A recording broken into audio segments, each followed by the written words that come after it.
Sveicināti! Klāt ir noslēdzošais 4. tiešraides seminārs webināru sērijā, kā uzkrāt vecumdienām.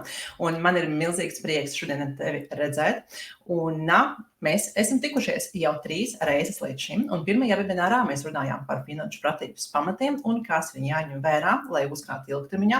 Otrajā webinārā tu uzrunāji par pensiju 2. līmenī un kā strādā pensiju sistēma Latvijā. Un trešajā webinārā tu noskaidroji par pensiju 3. līmenī un arī citiem uzkrājuma veidiem ilgtermiņā. Šodien savukārt mēs runāsim par dažādām reālām situācijām un arī iespējamo risinājumu analīzi. Un kopā ar tevi pavadīsim 1,5 stundu. Un es nekautrēšos pateikt, ka jau ir spērts 4. pēdējais solis, lai sakārtotu savas finanses priekš vecumdienām un sagaidītu arī bezrūpīgas vecumdienas. Un šodien neesmu viena, šodien kopā ar mani ir Lauris, jo šīs izlietojušas projekts ir tapis sadarbībā ar Indexo. Lauri, sveiks! Sveiki, Alīna, sveiki klātesošie. Patiesi prieks šeit būt vēlreiz. Jā, biju arī 2. webinārā un runāju par 2. Liels jums paldies par jautājumiem. Tādus esmu saņēmis, tā kā var redzēt, ka auditorija tiešām ir jau iepriekš sagatavojusies. Tā kā liels prieks būt kopā ar jums un jā, lai mums izcels webinārs. Jā, un lai viņš būtu izcils, mēs arī ar tevi iepazīstināsim skatītājus ar webināru norisi.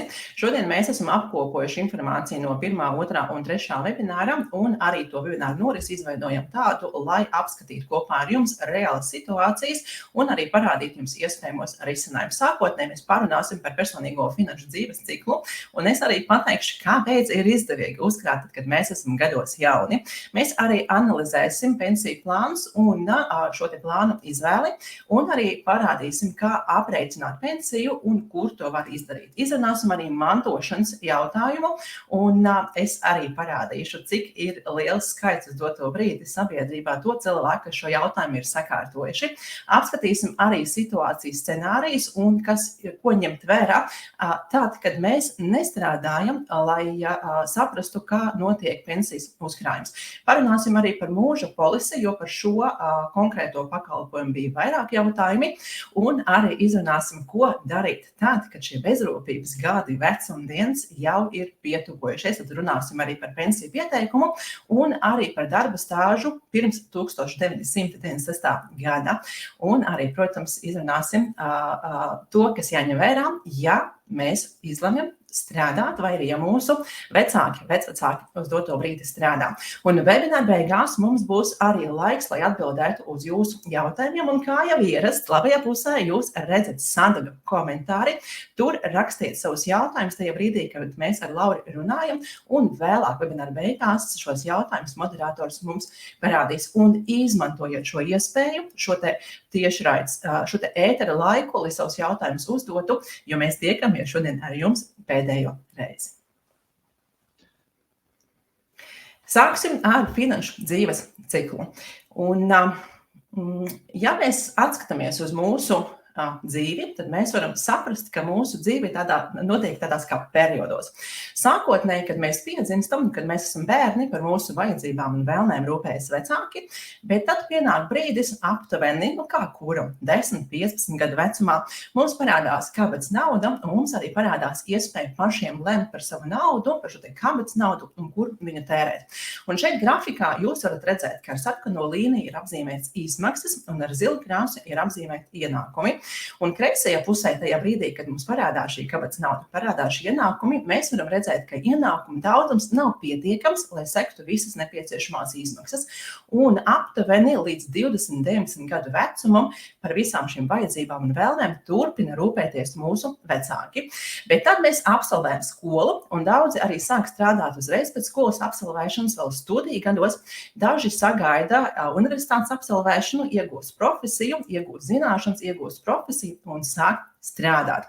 Un jūs varat redzēt, ka aptuveni 20 gadu vecumā šī zila un sarkana līnija šķērsojas. Un no tā brīža nāk jauns etaps gan mūsu dzīvē, mēs kļūstam patstāvīgi, un mēs paši pieņemam finanšu lēmumus, un arī ienākumiem un izmaksām arī kļūst nākamais jauns periods. Un sākās tas moments, kad mūsu ienākumi ir augstāki par mūsu izmaksām. Un es ik pa laikam saņemu jautājumu, Alīne, kā tas ir? Es agrāk saņēmu mazāk, bet man pietika vairāk. Uz doto brīdi man ienākumi ir lielāki, bet man visam nepietiek. Un šeit ir jāsaprot, ka gadiem ejot, tad, kad mēs sākam būvēt savu sadzīvi, kad mēs apaugam ar vajadzībām, mēs apaugam ar vēlmēm, mūsu izmaksas arī pieaug. Bet laika posmā no 20 un aptuveni līdz 55 mūsu ienākumi un mūsu izmaksas izveido starpību. Mūsu izmaksas ir mazākas par mūsu ienākumiem, un tad ir tāds kā buferi, tad kā starpība. Un to jūs arī varat redzēt grafikā pa vidu. Un bieži cilvēki šo starpību izmanto, lai gūtu baudu tagadnē. Bet finanšu pratības pamati paredz to, ka mēs to starpību izmantojam gan, lai gūtu baudu tagadnē, un arī gūtu baudu nākotnē. Un tāpēc es aicinu jūs atskatīties uz savām personīgajām finansēm un saprast, cik liela apmēru no ienākumiem aizņem obligātās izmaksas un kāda ir starpība. Un ar šo starpību turpmāk strādāt. Izmantot šo te buferīti, lai parūpētos par baudu tagad un lai parūpētos arī par savām vecumdienām. Un arī man bieži uzdod jautājumu, kur izdevīgāk ieguldīt līdzekļus, kur ir labāk uzkrāt. Un es vienmēr atbildu, ka vienmēr jāskatās ir situācija kopumā, un atbilde būs ļoti individuāla, bet ir viena lieta, kas attiecas uz visiem. Jo ātrāk mēs sākam izmantot šo starpību, šo buferīti priekš savām vecumdienām, jo ir labāk. Un no tā mēs arī varam secināt, ja mēs esam gados jauni, mēs varam ar mazākām piepūlēm sasniegt labāku rezultātu. Un savukārt tajā brīdī, kad mums iestājas pensionēšanas vecums 65 gadi, tajā brīdī grafika labajā pusē jūs varat redzēt, ka notiek izmaiņas ar ienākumiem un izmaksām. Mūsu ienākumi samazinās, un tur ir vairāki iemesli. Viens no tiem ir arī konkurētspējības darba tirgu, bet arī tas, ka pensijas apmērs bieži vien ir mazāks nekā mūsu atalgojums. Bet kas ir labs plus īstenībā, ka uz vecumdienām samazinās arī izmaksas, un arī mēs ar vīru, kad rēķinājām to vēlamo pensijas apmēru nākotnē, sapratām, ka tajā brīdī, kad iestāsies vecumdienas, mums nebūs vairs hipotekārā kredīta maksājums, mums nebūs arī vajadzības apmaksāt bērniem viņu vajadzības, mums arī samazināsies izmaksas attiecībā uz pulciņiem un izglītošanu bērniem, arī samazināsies izmaksas attiecībā uz pārtiku. Un tas ir tāds labs plus, ka izmaksas arī samazinās. Bet, lai ienākumu apmērs nebūtu mazāks par izmaksām un lai paliktu arī tas buferītis, kuru izmantot jau nākotnes baudai, tad mūsu vecumdienu realitātes baudai, ir jārūpējās par savām vecumdienām pēc iespējas agrāk. Un, lai varētu rūpēties, mums ir jāizmanto no pastāvošās sistēmas maksimumu. Jā, mēs varam sūdzēties. Jā, mums ir tiesība pateikt, ka mums kaut kas neapmierina. Jā, mums ir iespēja, varbūt tā kā nedaudz pažēlot sevi, bet es vienmēr aicinu cilvēkus paskatīties uz to situāciju, kāda viņa ir, un no šīs situācijas paņemt maksimumu. Ja mums būs iespēja ar savu balsi mainīt sistēmu, ja mums būs iespēja parūpēties ilgtermiņā par to, lai sistēma izmainītos, izmantojam šo iespēju, bet konkrētajā brīdī mēģinam saprast, ko mēs kā individi, katrs individuāli varam izdarīt tā, lai no esošās, pastāvošās pensiju sistēmas paņemt maksimumu, jo sūdzēšanās un pat tāda kā žēlošana, es gribētu pateikt, nebūs tas iemesls, lai neko nedarītu. Tā kā ņemam no esošās sistēmas maksimumu. Un pirmā lieta, ko izdarīt, ir sakārtot pensiju plānu un pārvaldītāju tajā brīdī, kad mēs uzsākam darba dzīvi un tajā brīdī, kad mums parādās pirmie ienākumi. Un es vēlos, lai Lauris arī pastāsta savu pieredzi attiecībā uz to, kā viņam gāja tajā brīdī, kad viņš uzsāka strādāt ar šo pensiju pārvaldītāju un plānu izvēli. Lauri, pastāsti mums. Jā, paldies par vārdu. Jā, tik tiešām šis ir mans izraksts, kas ir no manas Latvijas LV. Katrs arī to var apskatīties. Un es savas darbas gaitas neuzsāku 12. gadā, bet gan tad, kad es dabūju savu pirmo bankas karti, man tad arī banka piedāvāja pensiju otro līmeni. Vienīgais var iedomāties, vai es to pats apzinājos vai nē. Un vienkārši jā, un lūk, no 12. gada es jau esmu pensiju otrā līmeņa dalībnieks. Nu, lūk, un bija situācija, kad mana klases biedrene piedāvāja, ja nemaldos, bonusu par to, ka es vienkārši kaut ko izdarīšu, un man tur nekā nav, un tas viss, un tā man 13. gadā notika vēl viena izvēle. Jā, protams, es zināju, ko es daru. Nē, es gribēju to bonusu. Starp citu, šobrīd bonusi ir ar likumu aizliegti. Atkal man bija tāda dilēma, es nebiju iedziļinājies, ko es vispār biju izdarījis, bet tad, kad es aprunājos ar vecākiem, nezinu, tas nav tas, kas tev iepriekš ir bijis, es nezinu, kas tas tāds vispār ir, un tad, vienkārši es kaut kādas subjektīva lēmuma atgriezos atpakaļ, kur es esmu. Protams, ja es mūsdienās šobrīd skatītos, varbūt būtu citādāk, es nezinu, bet tā tas viss bija. Un tad kādu laiku, tam visam bija miers, pensijas plāns tik aktīvi vairs nemainīju, apzināti vai neapzināti, bet man bija nepieciešams vēl viens bankas konts citā bankā, un es arī ieeju filiālē, saku, man vajag karti, man iedod karti un vēl uzdod daudz jautājumus, un es tikai jā, viņam tas pats par to karti, un atkal mans pensijas plāns tiek mainīts. Un bija, atkal miers un klusums, bet tad jau bija kaut kādi pirmie ienākumi, strādāju kā students, un tad izrādās man klases biedrs, jau cits strādāja Indexo, un viņš vismaz man centās izstāstīt, kas tāds ir. Protams, uzreiz nevar saprast, un varbūt lēnām, ja es būtu noskatījies šo visus webinārus, varbūt es uzreiz saprastu, ok, paldies tev, un tā, bet šī jau bija apzināta izvēle, man draugs ieteica, parādīja, un šis ir mans pēdējais pārvaldītājs, un savu izvēli vairs neesmu mainījis. Tā kā, man varbūt dzīvē ir paveicies ar saviem klases biedriem, bet katram tās situācijas ir citādākas. Un, notiek cīņas starp pārvaldītājiem par šiem te klientiem, un tas ir tikai normāli, un jebkurā gadījumā paši izvērtējam, tad kādā kategorijā mēs esam, kā mēs gribam ieguldīt šo naudu. Un, pateikt, ļoti labi, ka mums ir šādas webināri, lai tiešām izglītotu tautu, un mums šie lēmumi būtu objektīvi, nevis subjektīvi. Bet tad rodās jautājums, kā tad tas vispār ietekmē tā pensiju plāna izvēle? Mēs runājam par, dažiem simtiem, dažiem tūkstošiem vai dažiem desmitiem tūkstošu. Un tad mēs veicām nelielu aprēķinu. Kur mums būs divi klātesošie jauni, Kārlis un Elīna. Abiem ir 25 gadi, abi saņem vienādu algu, abiem ir vienāds algas pieaugums, un abiem šobrīd pensiju otrā līmenī ir vienāds uzkrājums. Elīna saprot, iespējams noklausījusies šo webināru, ok, man jāpāriet 100% aktīvā akciju plānā, jo šis plāns vēsturiski parādīs, ka ir bijis ienesīgāks. Attiecīgi, kad jau tuvošos pensijas vecumam, šos te pensiju plānus sadalu, tā teikt, ar akcijām un obligācijām, un tad, kad jau pensijas vecums pavisam tuvu, iepriekš sapelnīto naudu es vēlos nosargāt.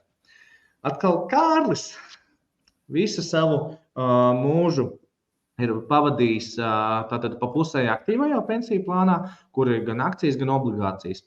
Un viņš neuzskata, ka viņam kaut kas ir jādzīvē, jāmaina, viss taču ir ok, līdz šim ir dzīvojis kārtībā, un,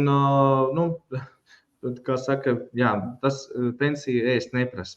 Un kāpēc varbūt 25-gadīgs Kārlis vispār tiek tādā plānā.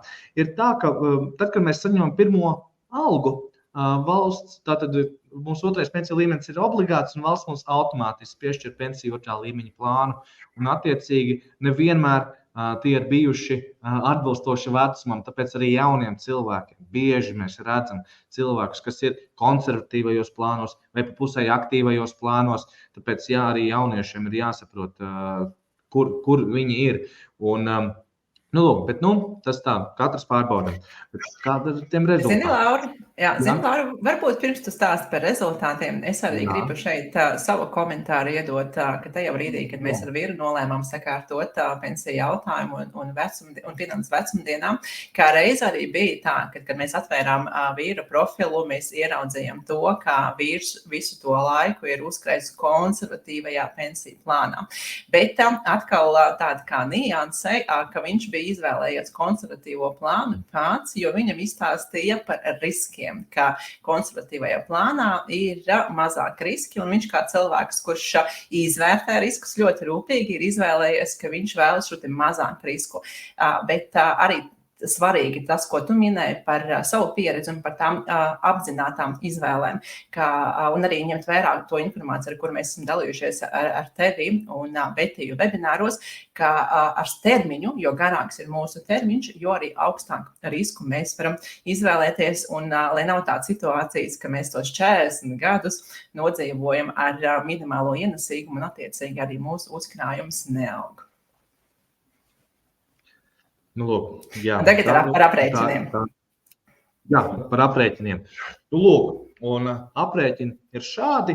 Tātad Elīnai un Kārlim, ja nemaldos tā uz aci, ir nepilni, bišķi virs 40,000 eiro starpība. Un tad rodās jautājums, vai dažu minūšu darbs, jūsuprāt, ir 40,000 eiro vērts? Un tad tas, ko mēs padomājam iekšēji pie sevis, un drīzāk jautājums, Rekuralīns vīrs ir bijis konservatīvajā plānā, kā jums pašiem liekas, varbūt arī čatā atzīmējam savas atbildes, kā jums liekas, kāda būs Kārļa situācija, ja viņš visu laiku bijis konservatīvajā plānā? Varbūt čatā tad varam iekast atbildes. Tad kā Kārlim veiktos ar uzkrājumu, ja viņš būtu konservatīvajā plānā? Tie, kas uzskata, ka uzkrājumi paaugstinātos, rakstiet, ka būtu labāk. Tie, kas uzskata, ka tieši otrādi pazeminātos, rakstiet, ka būtu sliktāk. Ja kas atbildes neredz, tā kā Alīna man saka, ka jau tur aptuvενais tonis ir noskaidrojies. Mums ir nobīda 10 sekundes, bet atbildes arī ienāk, apzīmēts ar mīnus, nozīmē, ka sliktāk ir vēl sliktāk. Pēc pirmām atbildēm šķiet, manuprāt, slikts piemērs, ja nevar zināt, kādi būs procenti un realitāte. Mēs to varētu arī webināru laikā ar citiem piemēriem arī parādīt un paskaidrot. Kopumā pēc pirmajām atbildēm var arī secināt, ka esam pastrādājuši diezgan labi, un cilvēki saprot, ka ar konservatīvo plānu uzkrājums samazinātos. Jā, un par tiem pieņēmumiem iepriekšējā slaidā, ir pieņēmumi, tātad kā ir bijis 100% akciju plānā 7%, pa pusēji aktīvajos 4% un obligācija 1,5% gadā. Kāds tas par pieņēmumiem. Tieši tā, nākotnē mēs, diemžēl, paredzēt neviens nevaram, jo tad jau mēs visi būtu miljonāri. Labi, tas par otro līmeni. Tālāk ir taču trešais līmenis. Un atkal Elīna ar Kārli. Un Elīna sakārtojas atbilstoši vecumam otro līmeni, arī sākus maksāt trešo pensiju līmeni. Bet atkal Kārlis joprojām pa pusē aktīvajā plānā, bet izdomājis, tomēr vajadzētu maksāt papildus kaut ko 35 gadu vecumā. Un arī rekur pieņēmumi. Ir tā, kad Elīna vispār savos 25 gados sāk ar mazāku summu, 25 eiro, atkal Kārlis pēc 10 gadu pauzes sāk ar 50 eiro. Un abi palielināja savas iemaksas, un var redzēt, ka pat sākot ar mazākām iemaksām, Elīna arī ir veikusi šīs mazākas iemaksas, un toties atdeve ir bijusi lielāka. Un, kā man patīk teikt, kad šajā ilgtermiņa ieguldīšanā laiks savā ziņā ir daudz vērtīgāks nekā pati nauda. Un, tāpēc, jā, ir vērts sākt laicīgi. Nu, lūk, un ja tā, kad tad varam arī saskaitīt abas summas kopā, un Elīnai tad no 2. un 3. pensiju līmeņa aptuveni, jā, varētu būt 328,000 eiro, atkal Kārlim 263 eiro, un starpība ir 65,000 eiro un 562, jā, sapratāt. Nu, tad rodās jautājums, vai šādas izvēles laicīgas uztaisīt 3. pensiju līmeni, saprast, kādā pensiju plānā mēs varam būt, kas realitātē tiešām ir dažu minūšu jautājums, ja? Vai šie jautājumi ir 60,000 eiro vērti. Un varbūt, jā, vispār arī iesaistam publiku, nu, kā jums liekas, tas ir daudz vai maz? Nu, plusiņš daudz, mīnus maz. Jā.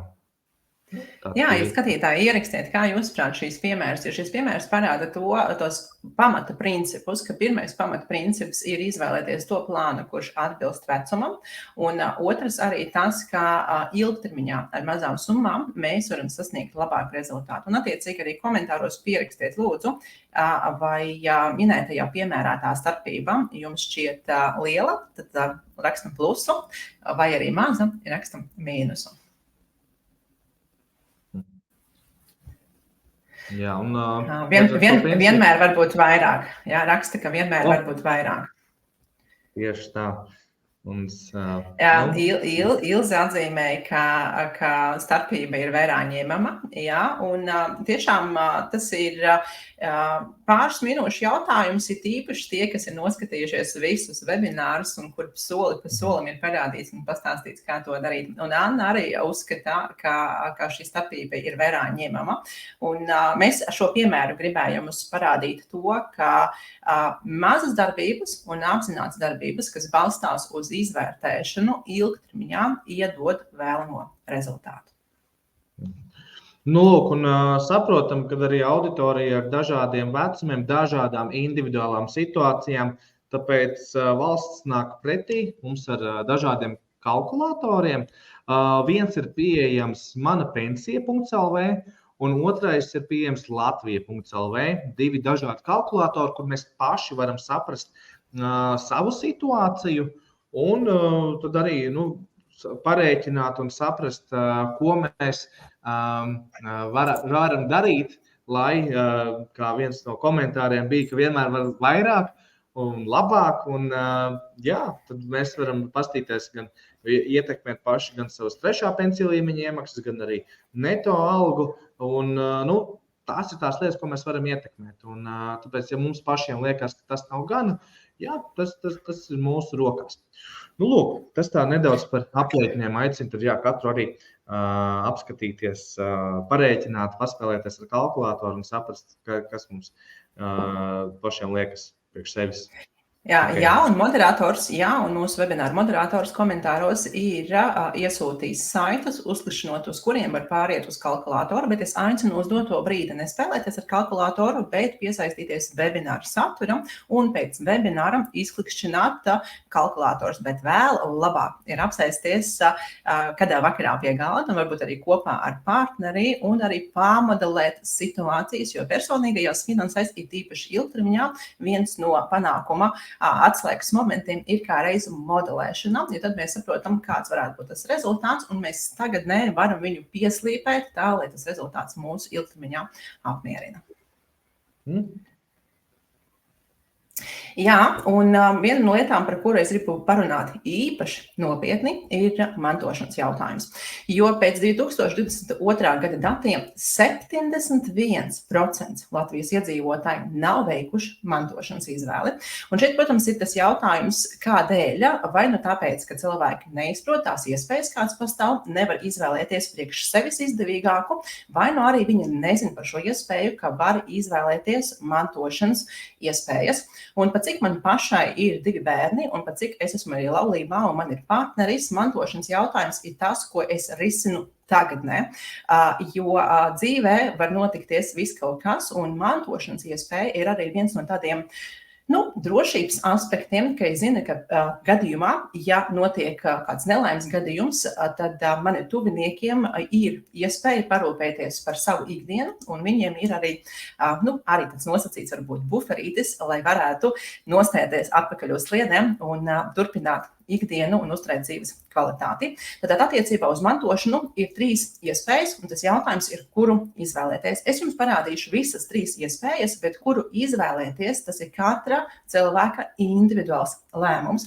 Un es negribu, lai varbūt mana personīga pieredze vai tas, kā es redzu lietas, ietekmētu jūsu izvēli, bet galvenais ir saprast savu individuālu situāciju, saprast savu ģimeni, ir vai nav bērni, esat vai neesat partnerattiecībās, esat vai neesat laulībā, un attiecīgi arī no tā izvērtēs, kurš no šiem variantiem būs priekš jums izdevīgāks. Pirmais variants, kā pastāv iespēja atzīmēt, ka pensiju 2. līmeņa uzkrājumi tiks ieskaitīti valsts pensiju speciālajā budžetā. Ja netiek izdarīta nekāda no izvēlēm, tad šī iespēja ir iestatīta kā noklusējuma iespēja, un tie cilvēki, kas nav pieņēmuši lēmumi tajā brīdī, kad viņi iet un apskatās šis te mantošanas iespējas, viņi kā reiz šo punktu, kā atzīmē to. Šo var ņemt vērā tajā gadījumā, kad ir mazi bērni, jo šī iespēja ietekmēs apgādības pabalstu tajā brīdī, kad apgādniekam iestājas nāve. Tā kā šo var izvērtēt gadījumā, ja ir mazi bērni. Otra iespēja ir pievienot norādītās personas pensiju 2. līmeņa kapitālam. Tad tas nozīmē, ka mantošanas iespējas tiek nodotas konkrētai personai, norādot viņu vārdu, uzvārdu, norādot viņas personas kodu, un uzkrājums, pensiju 2. līmeņa uzkrājums, pāriet pensiju 2. līmeņa kapitālam. Tā šīs personas pensiju 2. līmeņa kapitālam. Un trešā iespēja ir nodot mantošanai civil likumā noteiktajā kārtībā, tad tuvākajiem radiniekiem. Un arī attiecīgi var izvērtēt savu ģimenes situāciju, ja ir laulātais un ja ir bērni, tad atbilstoši civil likuma noteiktajā kārtībā, viņi kā reiz arī būs tie, kas mantos.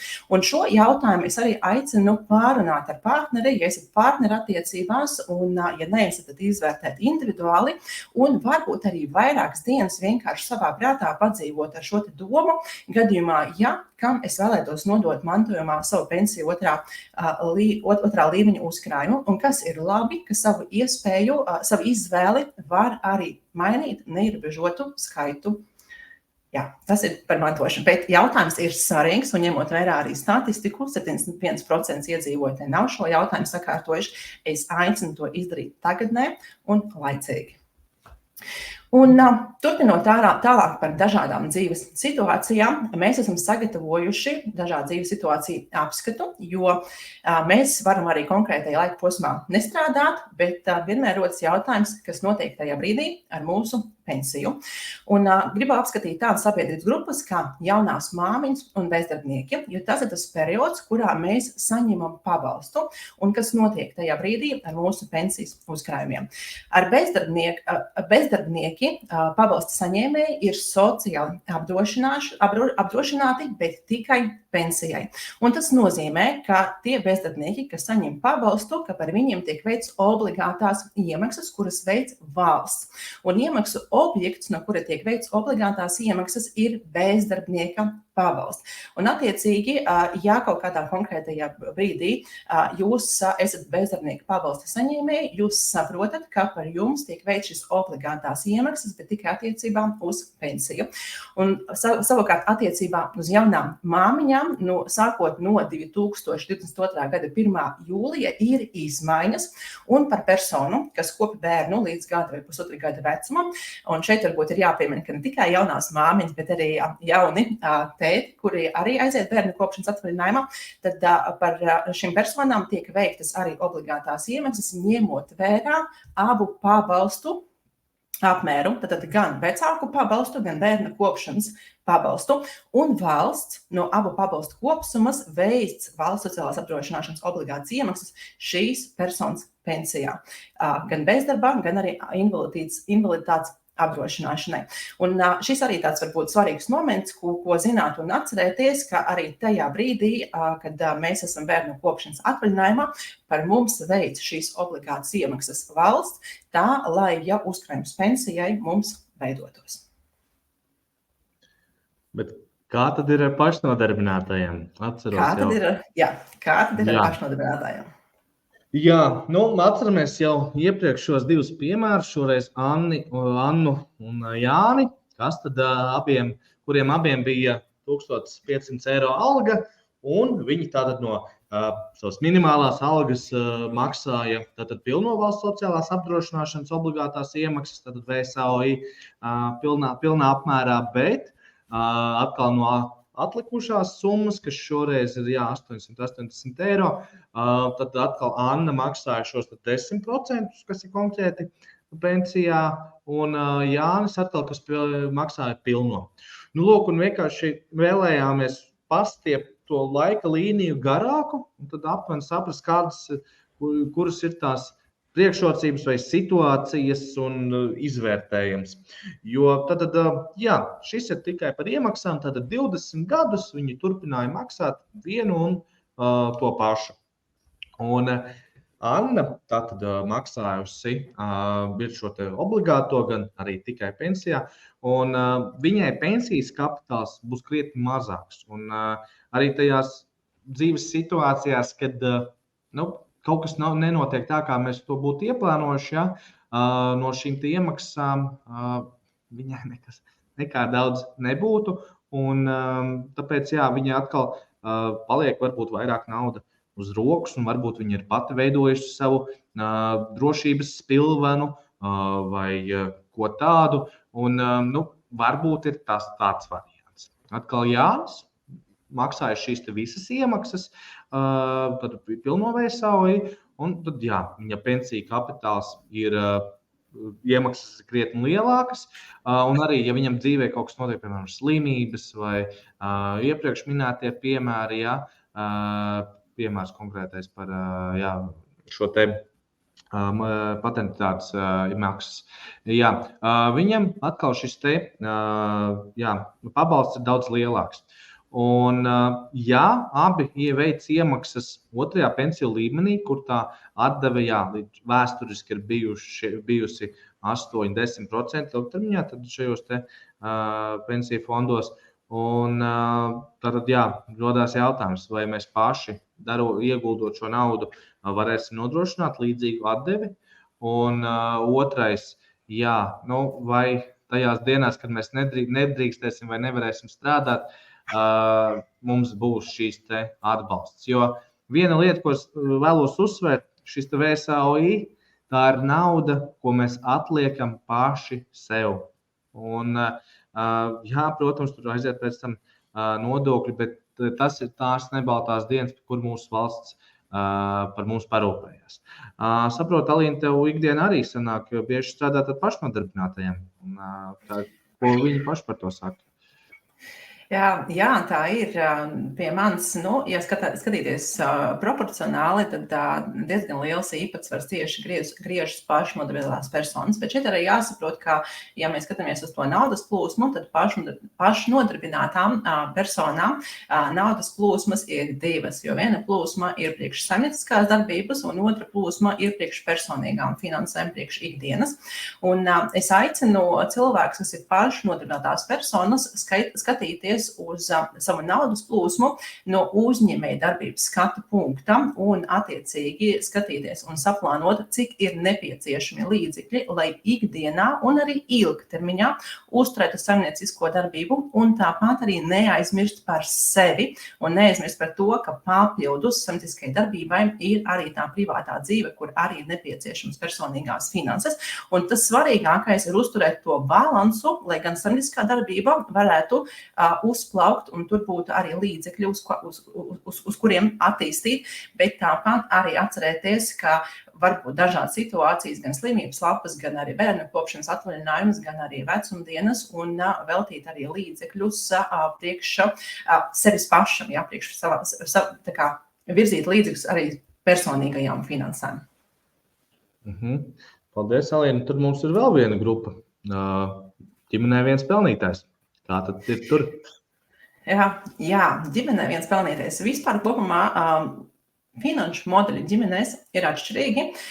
Ir situācijas dažādas, ir gan abi divi ir pelnītāji un ienākuma apmērs ir vienlīdzīgs. Ir situācijas, kad viena partnera ienākumi ir krietni lielāki, ir nedaudz lielāki, un, protams, ir arī situācija, kad ģimenē ir viens pelnītājs.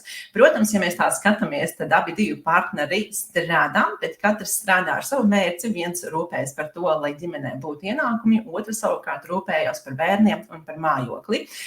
Bet šādā ģimenes modelī tomēr nevajadzētu aizmirst to, ka vecumdienas sagaidīs abi partneri, un ir svarīgi parūpēties arī par to, lai otram partneram arī būtu šīs vecumdienas pārtikušas, un arī gadījumā, ja viņam būtu finanses, lai pārkvalificētos, apgūtu profesiju un varētu pārvaldīt personīgās finanses. Un šeit es gribu akcentēt pāris lietas, ko ņemt vērā.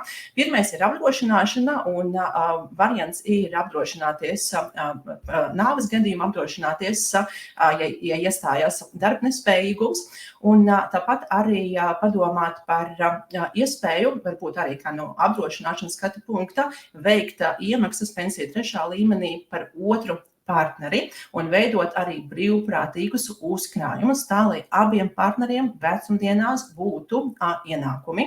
Arī skatoties drošības pilvenu, tajās ģimenes modeļos, kur ir viens pelnītais ģimenē, ir ieteicams, lai drošības pilvens būtu vismaz 12 mēnešu izmaksu apmērā.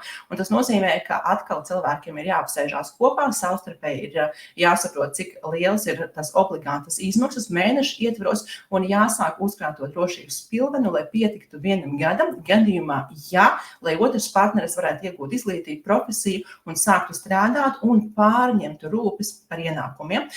Es arī, šeit man gribās pateikt obligāti, ieteiktu sakārtot mantošanas iespējas, un tas attiecas gan par pensiju 2. līmeni, gan arī, ja mēs skatāmies pensiju 3. līmeni, arī attiecīgi tur parūpēties par šo mantošanas aspektu, lai otram partnerim būtu arī uzkrājumi vecumdienā. Un apusējā vienošanās es aicinu katrā ģimenē sāk skatīties uz naudu kā uz ierastu lietu, un partnerattiecības ar to arī ir partnerattiecības, ka viņi ir arī partneri finansēs. Un aicinu arī pārunāt savā starpā, kas būs tad, kad iestāsies vecumdienas, kādi būs tie ienākumi, kā cilvēki pelnīs, no kurienes viņi gūs tās finanses, lai varētu savu ikdienu nodrošināt. Un es arī silti iesaku tie, kas ir gados jauni, vienoties pirms viņi iekāp tādā kopīgā laivā un dzīves braucienā. Savukārt tie, kas jau dzīvo partnerattiecībās, dodieties finanšu randiņos un pārunājiet arī par savas vecumdienas, ne tikai tagadnes finanses, bet pārunājiet arī savas finanses vecumdienā. Kad bezrūpības vecums jau ir iestājies, vai ne, Lauri? Jā. Parunāsim. Ko tad darīsim? Tālāk webinārā parunāsim par situācijām, kad bezrūpības vecums jau ir iestājies, bet tātad par situācijām, kad vecumdienas jau ir iestājušās. Un viens no jautājumiem, kuru mēs saņēmām vairāk kārt, ir izskaidrot mūža polisi. Un mūža polisi ir pakalpojums, kurš pastāv, un kā reiz tajā brīdī, kad cilvēki pensionējas, viņam ir jāveic izvēle, un izvēles ir 2. Pirmā izvēle nozīmē, ka cilvēks izvēlas 1. un 2. pensiju līmeņus apvienot, un sanāk, ka regulāri saņems pensiju no 1. un 2. līmeņa. Savukārt mūža polisi kā pakalpojums ļauj 2. līmeņa uzkrājumus saņemt arī atšķirīgos periodos un nepievienot pie pirmā pensija līmeņa. Un tad mūža pensija ir apdrošināšanas polise, un tas ir pakalpojums, kur ir jānoslēdz ar atbilstošu iestādi. Un šo polisi var iegādāties un dodoties pensijā, sākt izmantot savu otrā pensija līmeņa uzkrājumus. Tad nevis pievienot, bet izmantot otrā pensija līmeņa uzkrājumus. Un tad, kad tiek noslēgts līgums ar apdrošināšanas sabiedrību par mūža pensiju, apdrošinātājs arī līdz klienta mūža beigām nodrošinās līgumā noteiktās summas regulāru izmaksu, neatkarīgi no tā, cik ilgi cilvēks dzīvos. Un tas nozīmē, ka tur apakšā ir līgums, un nozīmē, ka tur apakšā ir garantija, un tur apakšā ir nosacījumi. Un šobrīd ir iespēja izvēlēties izdevīgāku pensijas izmaksu regularitāti, tā kā var izvēlēties šo pensiju otrā līmeņa uzkrājumu saņemt reiz mēnesī, saņemt reiz ceturksnī, saņemt reiz pusgadā vai nu arī gadā. Bet ir jāsako līdzi situācijai, jo nākotnē arī šīs iespējas var arī pamainīties. Bet tā pamata doma, ka noslēdzot līgumu par mūža polisi pie apdrošinātāja vai pie atbilstošas iestādes, mums ir iespēja to pensiju otrā līmeņa uzkrājumus izmantot un sadalīt to uzkrājumu atbilstoši mūsu vajadzībām. Bet, protams, arī rodas jautājums par komisijas maksām un rodas jautājums par to, cik tad šīs pakalpojums izmaksā, jo viņu var iegādāties. Un ja jūs meklēsiet informāciju par mūža polisi, un es arī savu laiku meklēju informāciju priekš savas mammas, vai viņai šis pakalpojums ir nepieciešams vai nav nepieciešams, tad viena no lietām, ar kuru jūs saskarsties, ka tādā informatīvajā telpā, kas ir pieejama, nav informācijas par komisijas maksām. Tāpēc ir ļoti svarīgi, ja jūs izskatāt šādu pakalpojumu, griezties pēc konsultācijas un apskatīties līguma paraugu, jo tad līguma paraugā kā reiz arī jāparādās komisijas maksai vai tad tam maksājumu apmēram, cik šis pakalpojums izmaksā. Tas, ko var redzēt informatīvos dokumentos, ka ir apdrošināšanas prēmija un ir kā nosacījums, ka līgums stājās spēkā, tad, kad ir saņemta apdrošināšanas prēmija. Tas nozīmē, ka šis pakalpojums ir maksas, bet es aicinu jūs noskaidrot pie tās iestādes, pie tās apdrošināšanas uzņēmuma, kuru jūs vēlaties izvēlēties, lai parāda to līgumu paraugu, lai jums ir skaidri visi nosacījumi. Un viena arī no priekšrocībām, kur vēlos minēt par mūža polisi, ir, ka ir iespēja mantot pensiju otrā līmeņa uzkrājumu arī tad, kad pensija jau ir iestājusies un var līgumā norādīt labuma guvēju. Un tā ir tāda kā priekšrocība, ko cilvēki arī var ņemt vērā, lai izvēlētos mūža polisi.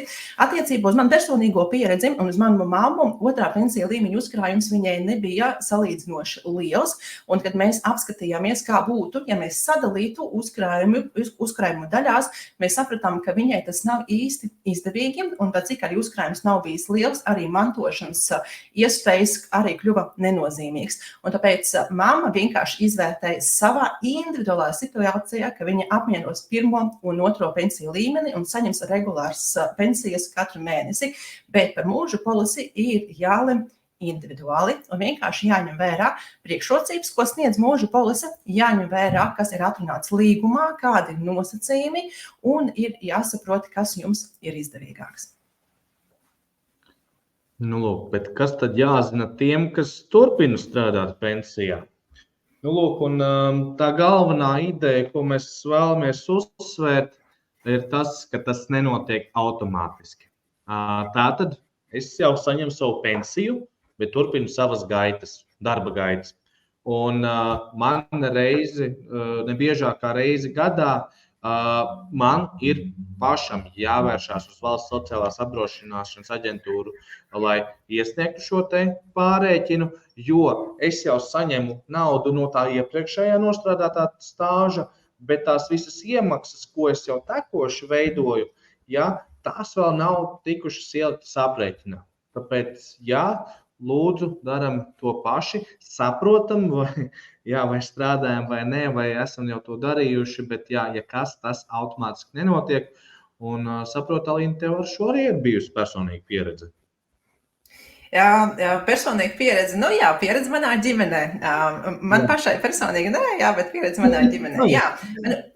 Tad, kad mamma pensionējās, tas bija ļoti interesanti, jo tajā brīdī, kad mamma pensionējās, viņa teica, beidzot, es vairs nestrādāšu, bet viņai bija tikai gadu nestrādāt, un pēc tam viņa saprata, ka ir garlaicīgi, ka viņa vēlas iet sabiedrībā, vēlas kaut ko darīt, un vēlas kolēģus apkārt, un lai ir dinamiski ikdiena, un viņa sāk strādāt. Un uz to brīdi viņa ir nostrādājusi gadu, un viņa zina par šo iespēju, un viņa arī, ka man kā reiz arī minēja, ka viņa dosies, lai pārēķina pensijas apmēru.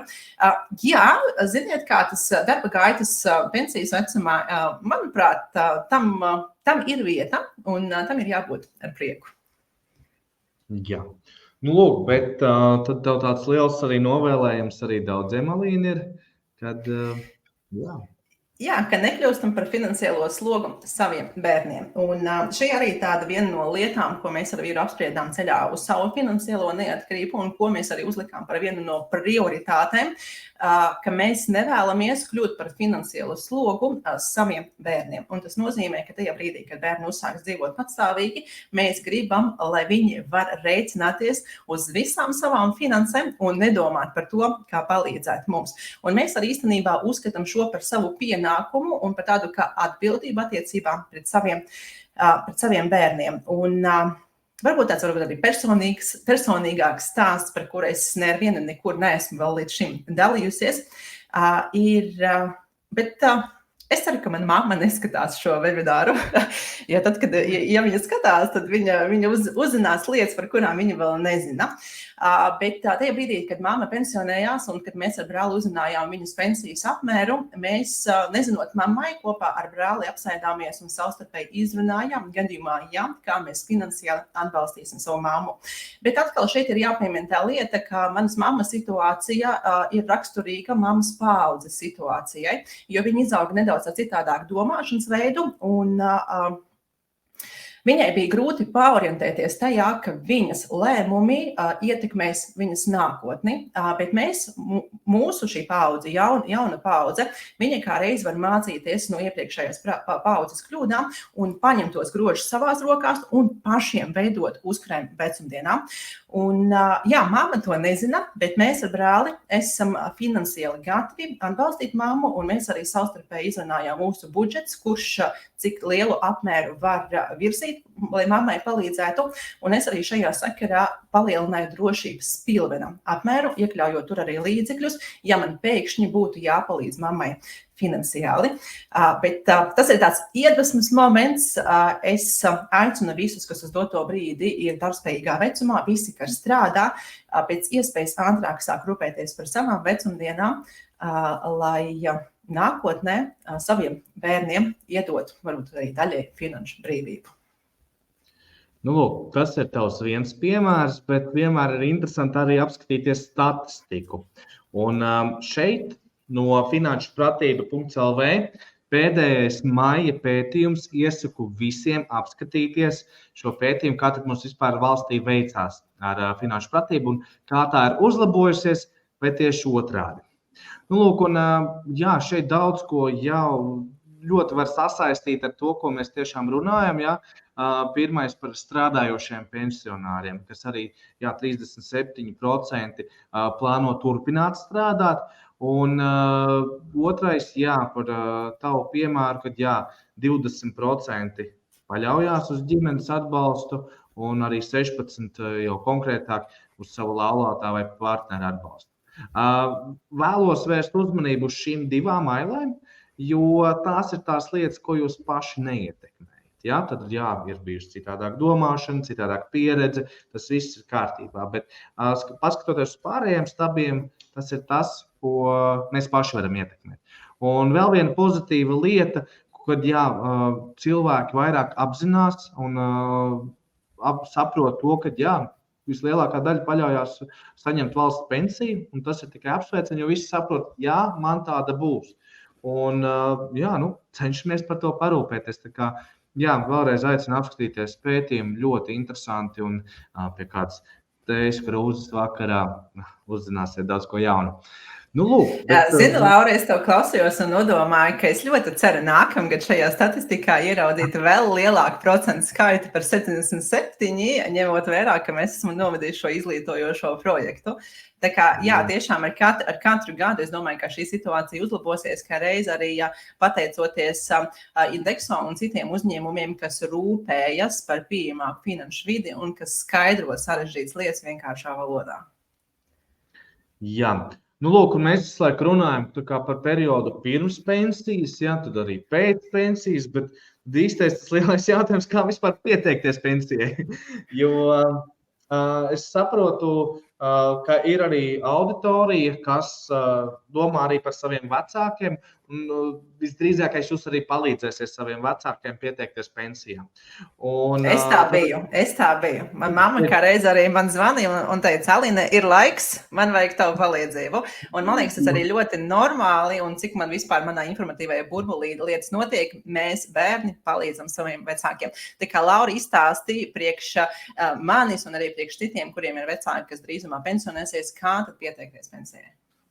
Jā, un pirmais jautājums, ko tev mamma teica, ir laiks. Un, tas pareizais laiks ir ne agrāk kā 1 mēnesis pirms dienas, kad mēs varam noteikt šo pensionēšanās vecumu. Tātad, piemēram, šogad mums ir 64 gadi un 6 mēneši. Tātad, kad man ir 64 gadi un 5 mēneši, no tā brīža es varu pieteikties pensijai. Atkal, ja tas ir nokavēts, ir iesniegts vēlāk, tad tiesības uz pensiju jūs saņemsiet ne agrāk kā 6 mēnešus pirms iesniegšanas. Lūk, un ir vairāki varianti, kā tad var pieteikties šai pensijai. Var portālā latvija.lv, var klātienē uz Valsts sociālās apdrošināšanas aģentūras filiāli ierasties. Var arī ar elektronisku dokumentu to darīt. Vai arī, ja saprotam, ka jāpaliek ārzemēs, tad arī ārzemēs jābūt institūcijai, kas šo arī var palīdzēt sakārtot. Lūk, un esam tādā vēl periodā, kad cilvēki, kas vēl plāno doties pensijā, viņi ir strādājuši pirms 1998. gada. Lūk, un ir loģiski, ka jūs esat strādājuši, jums ir bijuši dažādi stāži, un ir jāatrod šie dokumenti, kaut kur skapī, ja ne, parādīšu kur, un tad dokuments, kas pierāda mūsu stāžu, tātad darba grāmatiņas, darba līgumi, no armijas grāmatiņas, par mācībām, par to visu, ja mēs zinām un atceramies, ka mums tur bija stāžs, un tas viss mums ir jāpierāda. Bet, protams, varbūt tas jau ir apzināti vai neapzināti darīts, un lai pārbaudītu to, vai šie dokumenti mums jau ir iesniegti, tad kur arī moderators tūlīt ieliks saiti, kur to var apskatīties. Tātad saprotam, vai mums šāds darbs ir vajadzīgs izdarīt vai nav. Galvenais, nezaudējam šo iespēju, jo kādam tie ir bijuši vairāk, kādam mazāk gadi, bet katrs gads ir no svara. Lūk, un tad viņi glabā šo informāciju un viņiem tā ir, vienīgais, tas mums pašiem ir jāpierāda. Bet, ja mums nav šo dokumentu, esam kaut kur nozaudējuši vai kāds ķibelis dzīvē notikuši pa vidu, varam vērsties Latvijas Nacionālajā arhīvā, kur tad, mēs atrodam, tad apzināmies, kur mēs esam strādājuši, atceramies, kurā periodā, un tad arī viņi palīdzēs to atrast. Jā, tas ir maksas pakalpojums, bet es domāju, tas ir tā vērts atrast vairākus gadus sava stāža pirms 98. gada. Lūk, un neizmantojot šo iespēju un nepierādot šo stāžu, ir iespējams zaudēt arī krietnas naudas summas. Un viens piemērs, šoreiz labais piemērs, ir atrodams mūsu bloga rakstā, indexo.lv/blogs. Tur arī ir konkrēts piemērs. Virsrakstā meklējiet 70,000, kur tad ir pastāstīts par šo te stāža atrašanu pirms 96. gada. Nu, lūk, Jā, Lauri, tas raksts arī piesaistīja manu uzmanību, un šis ir tiešām tāda ļoti vērā ņemama pieredze, kuru var ņemt vērā katrs, kurš tūlīt jau pensionēsies, un arī katrs no mums, kam ir vecāki, jo tajā rakstā ir ļoti labi paskaidrots un parādīts tas, cik svarīgi ir pierādīt to darba stāžu, un ka tas arī tāpat kā to arī saka, ja, ka katram gadam katrs gads ir no svara. Tā kā man pašai šis raksts ļoti uzrunāja, iesaku izlasīt. Jā. Nu, lūk, un Alīna, laikam laiks nedaudz pasapņot. Tā, ka mēs vēlamies dzīvot vecumdienas, ne? Jā, laiks ir nedaudz pasapņot, kā mēs vēlamies dzīvot vecumdienās. Un vispār kopumā, ja mēs skatāmies uz savu dzīvi, jā, tad mēs veltam diezgan lielu laiku, lai saprastu, ko mēs gribam darīt dzīves laikā. Ko mēs vēlamies strādāt, kādu profesiju mēs vēlamies, kādu karjeru, kā mēs vēlamies pelnīt, cik liela apmērs mums ir nepieciešams. Un tad mēs arī daudzus gadus virzamies uz to, lai šo karjeru, izglītību, profesiju iegūtu un lai sāktu pelnīt. Bet es uzskatu, ka arī vienlīdz svarīgi tajā brīdī, kad mēs esam ieguvuši profesiju, ieguvuši ienākumus, mums notiek jau tāds aktīvs darba ritms, padomāt arī par to, kā mēs vēlamies dzīvot vecumdienās un sākt plānot, lai tas realizējas. Un, protams, ja mēs uzdodam cilvēkiem jautājumu, mēs arī varam tagad uzdot jautājumu mūsu skatītājiem, kā tu vēlies dzīvot vecumdienās. Un tā kā tiešām pasapņot. Ierakstiet komentāros, kā jūs vēlaties dzīvot vecumdienās, un varbūt tie ir eksotiski galamērķi, un jūs vēlaties ceļot un pavadīt ceļojuma laikā vairāk par mēnesi, varbūt par kādu gadu dzīvot ārzemēs. Varbūt jūs vēlaties pavadīt vairāk laika ar mazbērniem, pavadīt laiku ar ģimeni, iegādāties dārzu, iekopt rožu dārzu, paņemt suni. Varbūt jūs gribat ļoti vienkārši neuztraukties par negaidītām veselības problēmām un zināt, ka jums ir iespēja arī nodrošināt priekš sevis medicīnas izmaksas. Varbūt jūs vēlaties pieslēgties saviem hobijiem, kaut kas, ko jūs esat kādu laiku atlikuši. Un starp citu, es vakar skatījos Instagram Reels un man uzrunāja windsurfings. Un es kā reiz arī vadāju bērnu uz burāšanas trendiņiem, un tur ir cilvēki, kas tīri izskatā, kas jau ir piedzīvojuši savas vecumdienas, un viņi tur windsurfo. Un es arī vakar skatījos šos te reelus un nodomāju, šī ir interesanti nodarbošanās priekš vecumdienām. Ja tā kā varbūt arī, jo mums īstenībā vecumdienās parādās laiks, lai beidzot padomāt par sevi, ja, un ko tad mēs gribam darīt. Varbūt arī vecumdienās jums iešaujas kāda dūla doma un iegādāties kaut ko absurdisku, ko jūs neatļāvāties sev iegādāties tajā brīdī, kad jums bija atbildīgi, kad jums bija bērni, kad jums bija ikdiena. Tā kā ierakstiet komentāros, kā jūs vēlatos dzīvot savās vecumdienās. Es redzu no Anetes atbildi, kā ceļošana, hobija, sevis nodrošināšana. Jā, varbūt arī kāds vēl ierakstiet, tā kā pasapņojiet, kā jūs vēlētos dzīvot vecumdienās. Un es tikmēr izstāstīšu mūsu piemēru ar vīru. Mēs sēdāmies pie kopējā galda un savstarpēji izrunājam, kā mēs vēlamies dzīvot vecumdienās. Un mēs uzlikām arī tādu kā plānu priekš sevis, gan attiecībā uz personīgajām finansēm, gan attiecībā uz to, ko mēs sadzīvosim līdz tam brīdim, gan arī to, kā mēs vēlamies pavadīt savas vecumdienas. Viena no lietām, par kuru mēs savstarpēji esam vienojušies, ka mēs vecumdienās vēlamies turpināt strādāt, un tur arī tāds varbūt sautīgs nolūks, bet ne finanšu, bet gan tas, ka mēs gribam būt sociāli aktīvi, mēs gribam būt tā kā dvēselē jauni, un tāpēc arī mēs nolēmam savstarpēji, ka mēs vēlēsimies arī turpināt strādāt vecumdienās. Bet tai pašā laikā mēs sapratām, ka mēs gribam strādāt tādu laika apmēru, cik mums ir ok. Un attiecīgi mēs arī gribēsim ceļot. Bet ceļot neparasti. Mēs plānojam iegādāties bura laivu, mēs plānojam iegādāties jahtu savām vecumdienām. Nelielu. Tagad nevajag domāt par miljoniem vērtu jahtu. Ne, pāris 10 000 un viss mums priekš diviem tas būs absolūti pietiekami. Ar lielām jahtām ir ļoti grūti. Bet atkal tas ir mūsu sapnis, un mēs šobrīd tagad varam rīkoties savām personīgām finansēm tā, lai uz vecumdienām mums ir šie pāris 10 000 eiro, lai šo jahtu iegādātos un lai dzīvotu pāris mēnešus, pusgadu un gadu uz jahtas. Un šis plāns, šis sapnis, viņam arī daļēji, pat mēs daļēji, bet es teiktu, ka ir jābūt arī no stratēģijas skatu punkta smart, ja viņam ir jābūt tādam, kurš ir sasniedzams un kurš ir reāls. Ja mēs skatāmies uz sapņiem, tad tiešām mēs varam izsapņot kaut ko ļoti, ļoti nerealistisku, ja, un tad varbūt arī tāda kā vilšanās, ka mēs nespējam to sasniegt. Un tāpēc es aicinu arī sapņot, bet sapņot realistiski un uzliekot par pamatu tās vērtības, kādas mums katram ir. Un ņemot vērā tās vērtības, arī salikt sev pilnībā tā savu dienas rutīnu, kā jūs vēlētos dzīvot vecumdienās. Aha, un es redzu, kā atbildes ienāk. Beidzot darīt neko. Jā, Gita. Manai mammai pietika ar gadu. Beidzot darīt neko. Pietika ar gadu.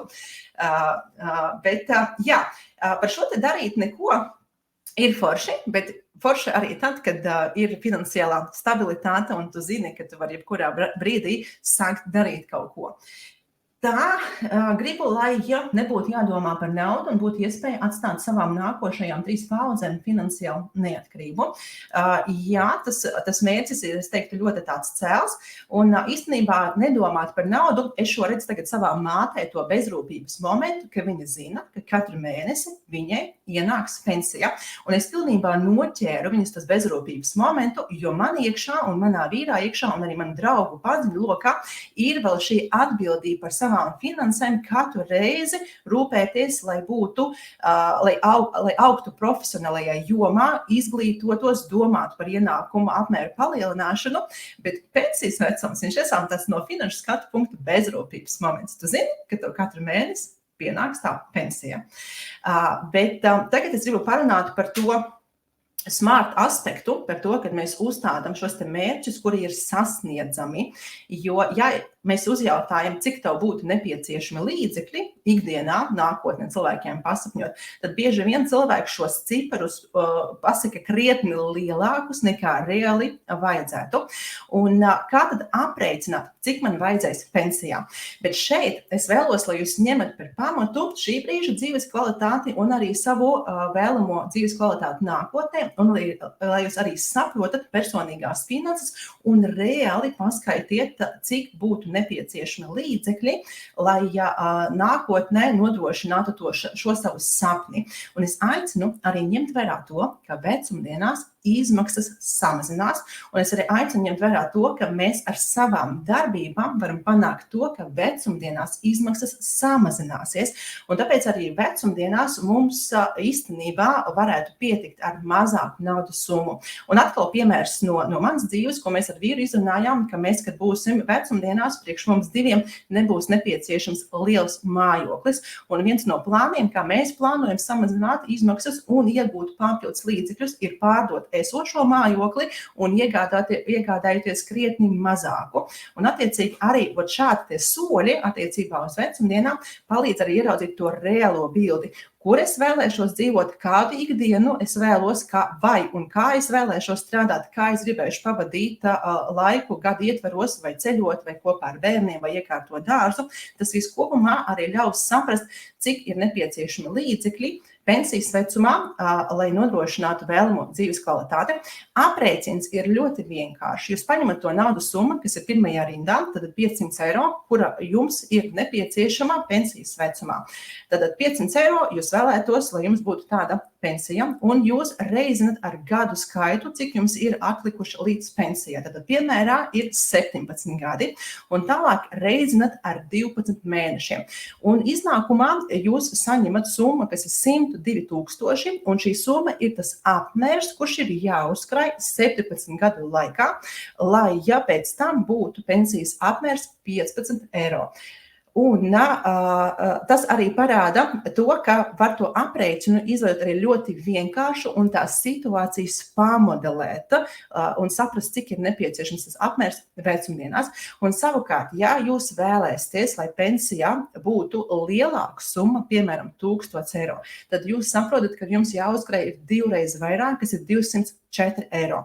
Bet tā pamatā tam gala mērķim un gala summai ir jābūt tādai, lai viņa ir achievable, lai viņa ir sasniedzama. Un vēl viena labā ziņa. Daļu jau noseks valsts no mūsu pensijas. Tā kā, kas viss nav jāuzkrāj. Jā, labi. Jā, un mēs turpinām tālāk ar šo finanšu kopbildi, lai vispār saprastu, cik es varu uzkrāt regulāri. Un finanšu kopbilde ir process personīgajās finansēs, kad mēs skatāmies uz savām finansēm no malas. Un šis ir jāprot, un šī ir viena no pamatlietām, kas ir jādara pārvaldot personīgās finanses. Tad reizi gadā ir jāpārskata visas savas finanses, visi savi aktīvi un visi savi pasīvi. Tāpat arī finanšu kopbildes procesu ir jāveic tad, ja tiek plānots, kā palielināsies ienākumi, samazināsies ienākumi, palielināsies izmaksas, samazināsies izmaksas. Tā kā arī tādā situācijās, kad notiek darba maiņa, kad bērnu kopšanas atvaļinājums, tad, kad bērni beidzot sāk dzīvot patstāvīgi un pasaka, mama, tēti, es izvācos, un jūs saprotat, vairs nav par to jāmaksā, nav par to jāmaksā. Ja, tā kā tā finanšu kopbilde ir tas process, kad mēs skatāmies uz to, cik mēs ikdienā pārvaldam, kāds ir mūsu naudas resurs un kāda ir tā naudas plūsma ienākošā un izējošā.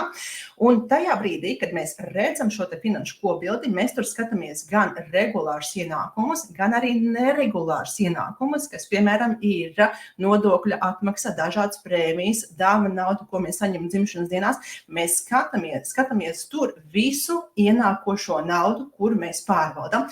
Un es silti iesaku uz šo naudu skatīties nevis mēnešu ietvaros, bet gada griezumā.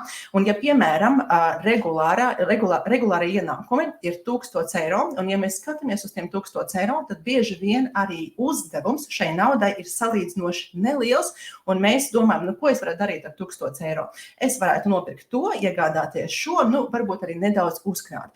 Bet ja jūs sareizināsiet ar 12, jūs iegūsiet 12 000, tad gada laikā jūs pārvaldat nevis 1000, bet jūs pārvaldat 12 000. Un tad, kad mēs jau šo skaitli dzirdam, tad mūsu uzdevums, mūsu naudai jau kļūst lielāks. Un tad mēs saprotam, ka mēs šos 12 000 gada laikā varam pārvaldīt tā, lai pāris tūkstošus uzkrātu pēc gada. Un attiecīgi, ja mēs sareizinām uz 10 gadiem, uz 20 gadiem, uz 30 gadiem, uz 40 gadiem, mūsu tas finanšu uzdevums mūsu naudai kļūst jaudīgāks. Un tas arī tāda viena no lietām, kas skatīties savām personīgām finansēm ilgtermiņā, un tas arī parāda to kopbildi. Un kāds ir tas darbības rīcības ar naudu? Mums katru gadu ir... Mēs īstenībā sākotnēji, kad iegūstam ienākumus, mēs apaugam ar sadzīvi un apaugam ar saistībām. Mums parādās autolīzingi, hipotekārie kredīti, mums 500 bērni, mums ir salīdzinoši daudz tās izmaksas un saistības, par ko mums ir jāmaksā. Bet gadiem ejot, mums ir jāpanāk tā, lai mūsu aktīvi palielinās, bet saistības samazinās. Sākotnēji tie, kas skatīsies savu finanšu kopbildi, viņi redzēs, ka saistība īpatsvars varētu būt salīdzinoši liels. Bet kas ir plus, ka mums ir laiks. Un ar laiku mēs varam aktīvus palielināt. Tad palielināt savus uzkrājumus, palielināt īpašumu skaitu, palielināt nekustamo īpašumu skaitu un ilgtermiņu uzkrājumus. Un mēs ar savām tagadnes rīcībām ar naudu, ar maziem solīšiem. Es tagad nerunāju tūkstošos. Mēs savu ceļu uz finansiālo neatkarību neesam sākuši ar 1000. Mēs esam sākuši ar 20, ar 30 eiro.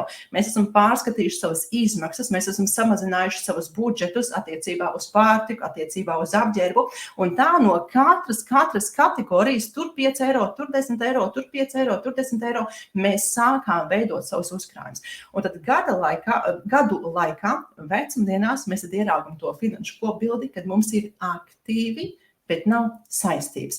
Un, jā, tas ir tāds ideālais stāsts, jā, bet tas jautājums, vai mēs varam sasniegt ideālo stāstu, varbūt nevienmēr, bet ir vērts veikt tās darbības un tas rīcības, lai vecumdienās ir tā finansiālā stabilitāte un pēc iespējas mazāk saistības, tā, lai mūsu finanses būtu pēc iespējas mazāk atkarīgas. Un kā reize, tā atbilde ir veidot uzkrājumu ilgtermiņā, lai ir pārtikušas vecumdienas. Jā, par to, kā mēs vēlamies dzīvot rītdien, mēs lemjam jau šodien. Un es vienmēr saku par realitāti, lai jebko, ko mēs darītu.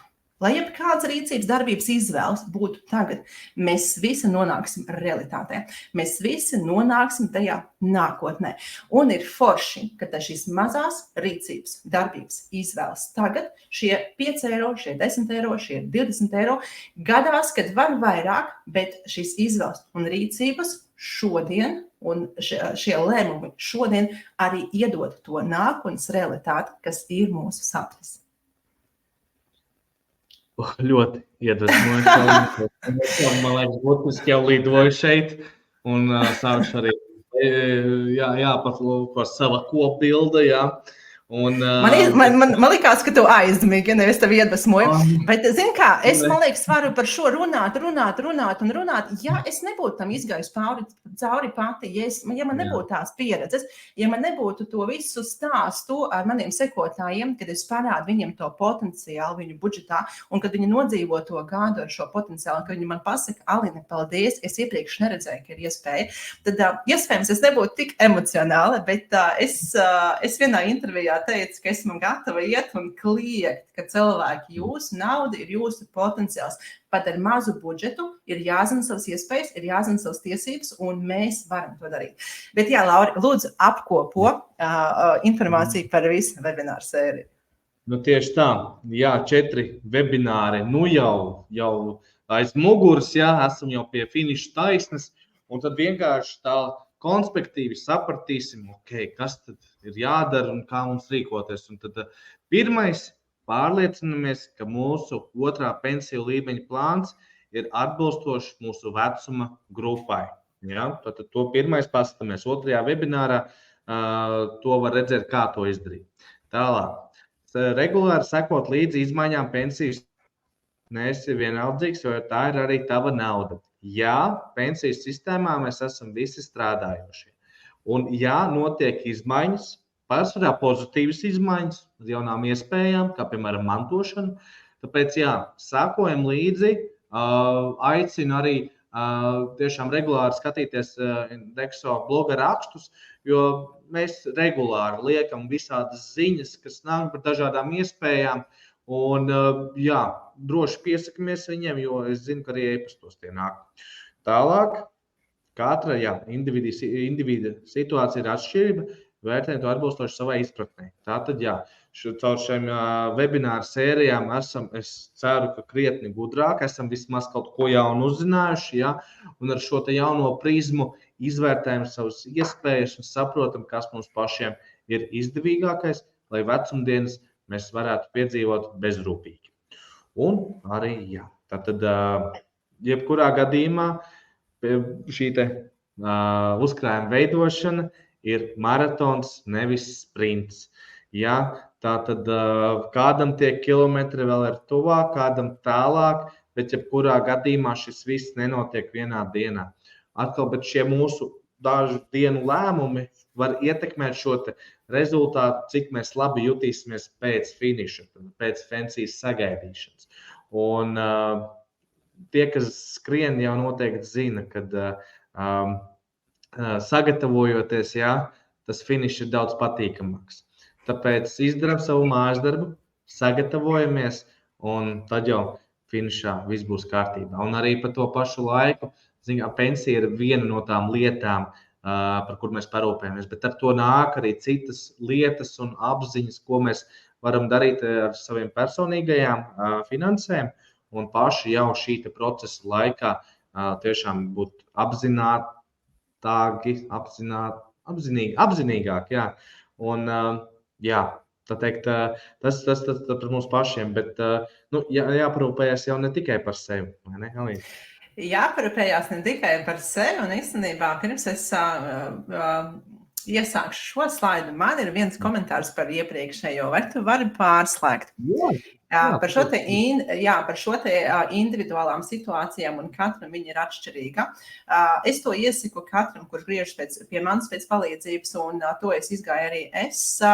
Jebkuram finanšu lēmumam ir jābūt apzinātam, un ja ir grūtības uz doto brīdi izvērtēt savu personīgo situāciju, un ja šķiet, ka ir grūti visu ņemt vērā, es silti aicinu izmantot iespēju un pieteikties konsultācijai, un var izmantot arī iespēju pieteikties pie Indexo konsultācijai, konsultācijai un sameklēt mājaslapā informāciju, kur var pieteikties konsultācijai tie, kas ir vērīgāki, un varbūt arī moderators var arī, reku jau ir, ja, ka var pieteikties konsultācijai un izstāstīt savu individuālu situāciju, izstāstīt savu ģimenes situāciju attiecībā uz laulāto, viens pelnītais ģimenē, vairāk pelnītāju ģimenē attiecībā uz bērniem, un attiecīgi arī saņemt tos ieteikumus un padomus, kā rīkoties tieši jūsu situācijā.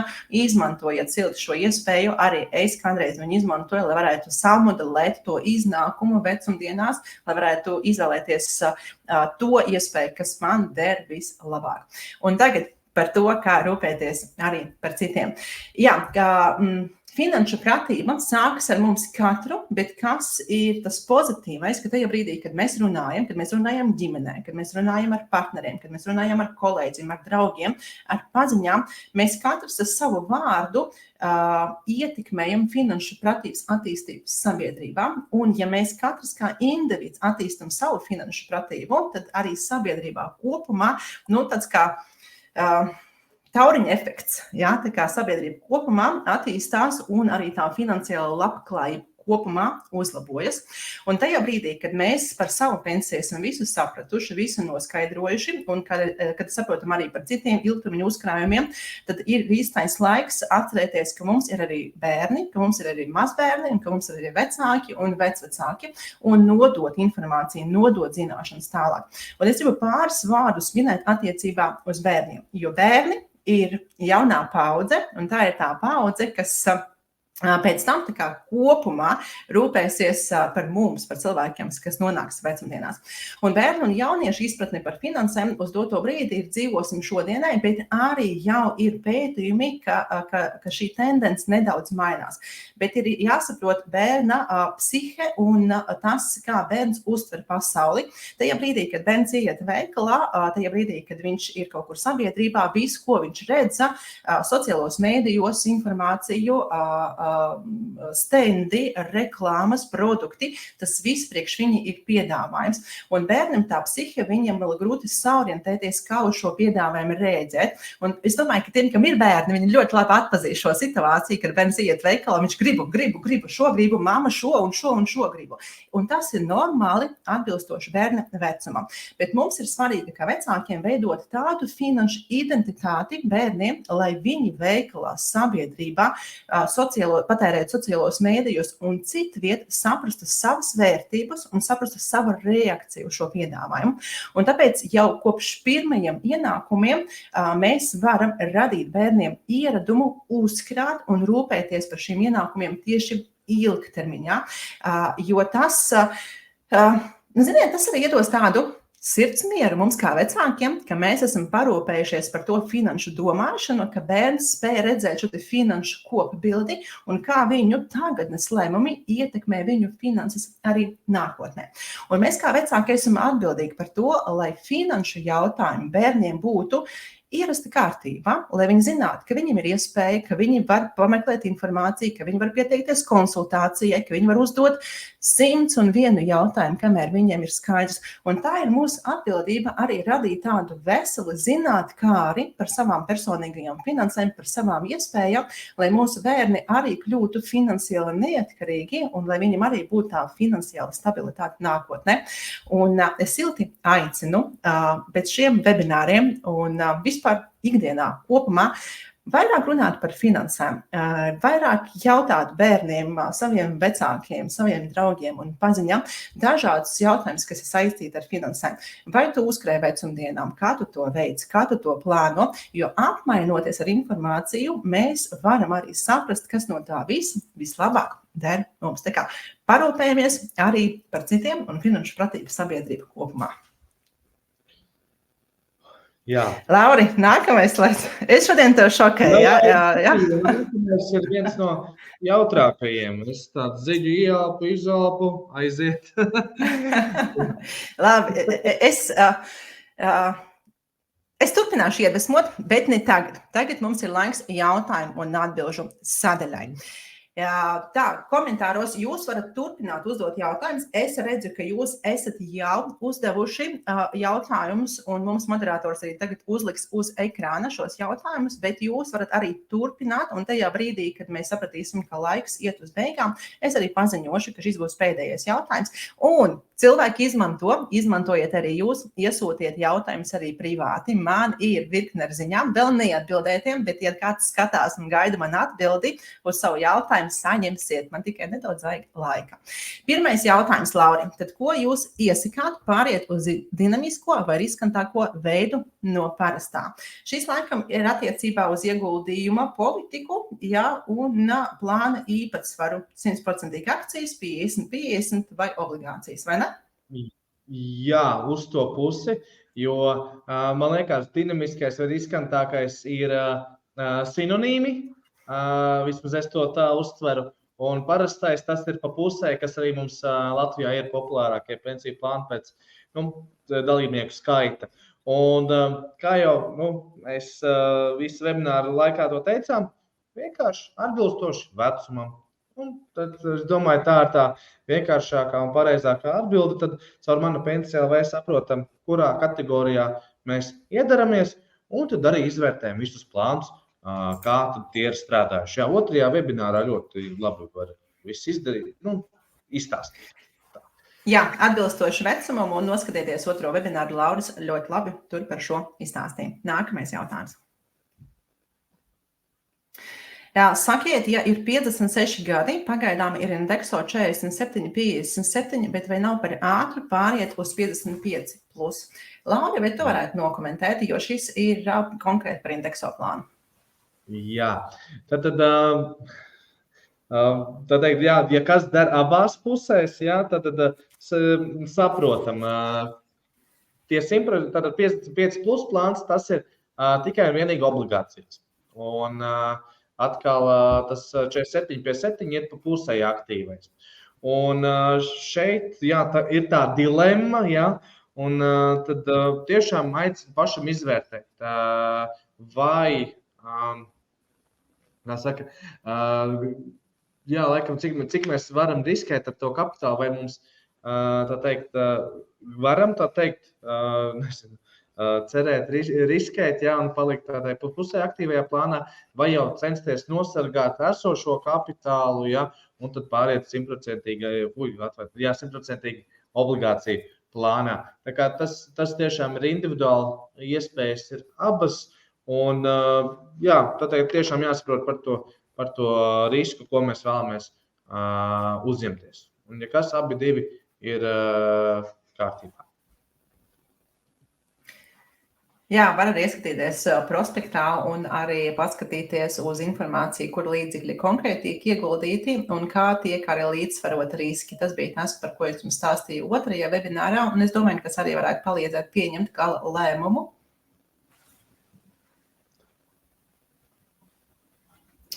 Tā, nākamais, bet ko lai dara cilvēks, kas visu savu algu atdod sievai? Priecāties, ka nav jāpārvalda personīgās finanses, bet kāds cits to dara jūsu vietā. Bet vispār, tā kā godīgi atbildēt, ir forši, un tādi ģimenes modeļi arī pastāv. Tāds ģimenes modelis ir bijis manā ģimenē. Mans tēvs bija deva vienmēr mammai visus savus ienākumus, un mamma pārvaldīja savas finanses, bet es aicinu nekad neaizmirst par sevi, un arī tajos gadījumos, kad ir viens finanšu pārvaldītājs, tajos gadījumos, kad viens partneris atdod visas savas finanses otram, savstarpēji ir jāvienojas, ka otrs vienalga veids uzkrājumus, un tad arī savu ārtavu ir ieteicams tomēr atstāt, appusēji vienojoties, ka ir līdzekļi, kas ir nepieciešami ikdienas pārvaldīšanai, un ir līdzekļi, kas ir nepieciešami uzkrājumiem. Un tāpat arī var savstarpēji vienoties, vai uzkrājat jūs atsevišķi, vai uzkrājat jūs kopā priekš sevis. Bet, atkal, katra ģimene ir individuāli.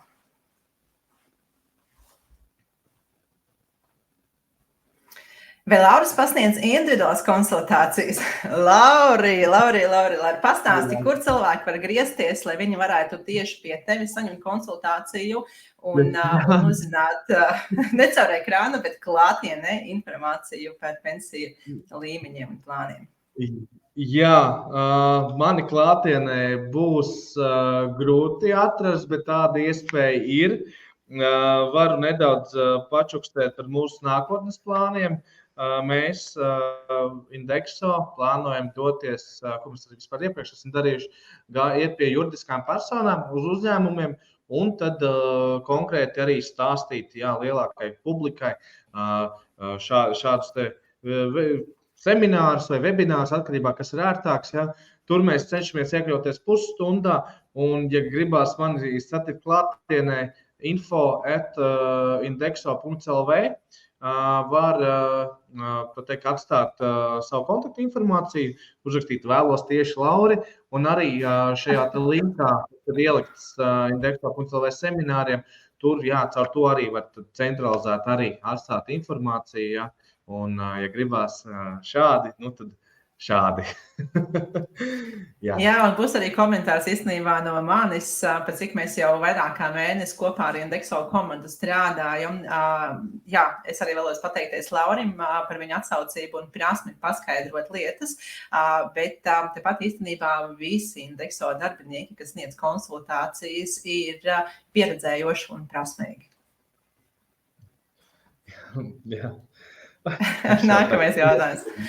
Kāpēc pirmais pensiju līmenis nav mantojams? Es varbūt sākšu, un Lauri, tu varētu papildināt, ka pirmais pensiju līmenis, lūdzu noskatieties otro webināru, viņš balstās arī uz solidaritātes principu, jeb šī brīža darbspējīga paudze ir solidāra ar vecāku paudzi, un es domāju, ka Lauri, tu arī vari nokomentēt papildus. Jā, jo ir tā, ka tas reālais eiro, ko jūs iemaksājat, viņš jau reāli ir aizgājis reālam pensionāram.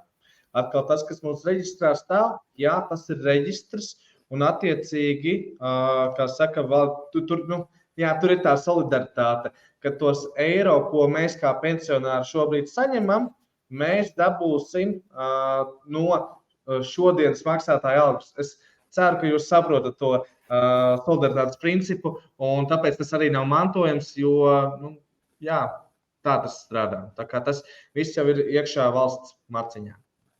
Rūpējamies par demogrāfiju, Laura arī? Jā, mēs šitais bija rūpējamies par demogrāfiju un maksājam citīgi nodokļus. Starp citu, ātrs komentārs. Finanšu pratība ar demogrāfiju savstarpēji arī ir saistīti, starp citu. Jā, un labklājība arī ir saistīta, starp citu, tā kā tas viss lietas ir savstarpēji saistītas. Tā kā kopumā veidojam sabiedrību pieejamāku priekš sevis un priekš jaunas paudzes. Nākamais jautājums. Kā noformēt iemaksas trešajā pensiju līmenī par partneri, kurš nestrādā, lai varētu saņemt nodokļu atvieglojumu? IN atmaksu. Jā, ir tā, ka tātad... ja mēs skatāmies trešo pensiju līmeni pie Indexo iekšā portālā, tad arī ir tur tās iespējas nomaksāt kādam citam. Bet ir tā, ja es veicu par kādu citu, tad, es saņemu šo te atmaksu, ne jau tā otra persona.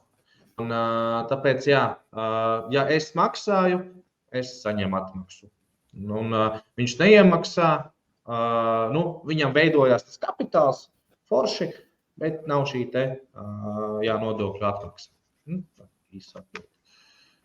Jā, man ziņo, ka būs pēdējie 3 jautājumi. Mēs esam pietuvojušies jau laika limitam. Jā, nākamais jautājums. Cik ilgi ir jānostrādā minimālais gadu skaits, lai saņemtu pensiju? Ir kāds laiks nostrādāts Latvijā, bet tad dzīve aizved uz citu valsti. Jā, Lauri, jautājums jau ir bijis iepriekš līdzīgs izskanējis, un tev bija jauka atbilde, tāpēc varētu. Jā. Līdz šim tie bijuši 15 gadi, no 2025. gada tie būs 20 gadi. Īsā atbilde. Un, tāda īsā atbilde, tāpēc aicinu saprast stāžu arī otrā valstī, un tad saprast, kā rīkoties, lai vismaz vienā valstī mēs saņemam to pensiju. Un tā kā rēķinam šos te gadus. Jā, izdariet šo, un te arī man ir personīgi pieredze, pat cik brālis dzīvo ārzemēs, tad viņš arī ir šo jautājumu arī risinājis, gan skatījies darba stāžu Latvijā, gan arī savu darba stāžu Vācijā. Jā, tikai tas ir iespējams, un vienkārši ziniet par savām iespējām, ejiet un jautājiet, un saņemiet atbildes. Tā, nākamais dzirdēju, ka Indexo arī veido banku. Es arī dzirdēju, kas ar to notiek. Un vai pensijas un bankas pakalpojumi ir zem viena uzņēmuma vai kā? Tā, un vai pensijas un bankas pakalpojumi ir zem viena uzņēmuma vai kā? Es neesmu insideris, bet Lauris, tu varētu atbildēt uz šo jautājumu. Pareizās un super, tā teikt, jautājumu. Otrais jautājums, jā, pareizi atbildes slēpjas Lursoftā. Jā, nu kas, tas viss ir publiski pieejams. Bet, jā, Indexo veido banku, jā, tur viss notiek, un jā, mēs gaidām uz ārējiem apstākļiem, kas ir Latvijas banka un Eiropas centrālā banka. Un mums, starp citu, par šo ir bloga raksts, jā, tad izvērstāku atbildi varat redzēt mūsu blogā. Un, jā, par pensijas bankas pakalpojumu ir zem viena uzņēmuma vai kā. Nu, paskatieties Lursoftā. Tā tāda īsa atbilde. Jā, es arī gaidu banku, man arī interesē pakalpojumi, kuru jūs sniegsiet, jo jūs pieteicāt sevi. Nu, man gribās pateikt nevis skaļi, bet jūs pieteicāt sevi daudz sološi, un es kā patērētājs gaidu jūsu produktu. Jā, es arī gaidu. Tā, un šis laikam ir pēdējais jautājums, cik es pareizi saskaitīju, un man šķiet, es vēl protu skaitīt. Tā, kur labāk atvert trešo pensiju līmeni, jūsu ieteikums, izdevīgums? Lauri, es varu paņemt un nokomentēt, ja tev būs kaut kas, ko pateikt papildus, tu vari, jā. Noskatieties, lūdzu, trešo webināru, kur mēs ar Betī runājām par 3 pamatlietām, kurus izvērtēt priekš trešā pensiju līmeņa. Viena no lietām bija komisijas maksas, un mēs tur izrunājām, ko nozīmē augstas komisijas maksas un ko nozīmē atbilstošas komisijas maksas. Tad ir ieguldījuma politika, vai viņi ir pasīva, vai viņi ir aktīva, un kādi instrumenti ir tajā ieguldījuma politikā. Un trešais ir ienesīguma rādītāji, kurus arī ir jāskatās ilgtermiņā. Un tas process ir salīdzinoši vienkārši, bet ir nedaudz jāvelta laiks, bet tiešām process ir vienkārši. Jūs veidojat checklisti, tātad komisijas maksas, ieguldījuma politika un ienesīgums, un pierakstat tā kā tabulā pensiju līmeņa pārvaldītājs tos plānus un salīdziniet savā starpā, tā kā kāda komisijas maksa vienam, ieguldījuma politika, ienesīgums otriem, tas, trešajam, tas. Un tad jums būs acu priekšā visu informāciju. Un izmantojiet arī mana pensija.lv, kur jūs varat ieraudzīt Excel failos šos ienesīguma rādītājus un arī atrast informāciju par komisijas maksām un par prospektiem.